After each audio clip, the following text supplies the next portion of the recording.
tahukah Anda malam Al-Qadar ini, malam yang penuh berkah ini, Lailatul Qadri khairum min alfi syahr. Malam penuh berkah ini diliputi oleh limpahan pahala yang mengungguli melebihi nilai dari 1000 bulan. Seringkali sementara pakar menghitung 1000 bulan ini kurang lebih ada yang menghitung 82 tahun sampai kisaran 85 tahun.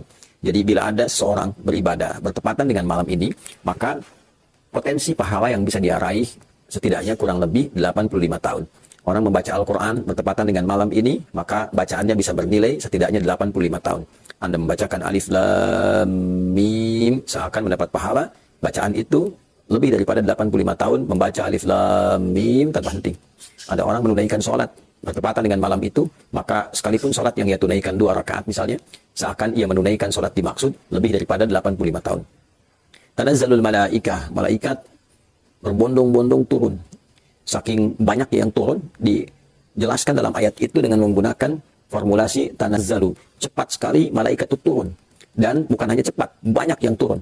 Ya, saking banyak dan cepatnya, sehingga padat keadaan bumi itu digambarkan oleh para mufassir, dan saking padatnya suasana alam menjadi lebih tenang. Tanazzalul malaikatu, para malaikat itu turun fiha di malam itu. Ya, kemudian apa yang mereka kerjakan? Banyak hal.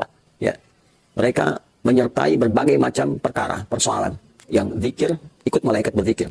Yang sholat, ikut sholat. Yang membaca Al-Quran, disertai bacaan Al-Qurannya. Yang berdoa, disertakan permohonan jawaban. Yang memohon ampunan, disertakan permohonan pengampunan kepada Allah Subhanahu wa Ta'ala. Bahkan, malaikat Jibril pun menjadi pemimpin di kalangan malaikat yang turun ini. Tanazzalul malaikatu waruhu fiha. Roh yang dimaksud Ruhul Amin, yaitu malaikat Jibril alaihissalam. Malaikat Jibril turun, malaikat yang lain turun. Sayyidul malaikah dan para malaikat turun menyemarakkan malam yang penuh dengan berkah ini.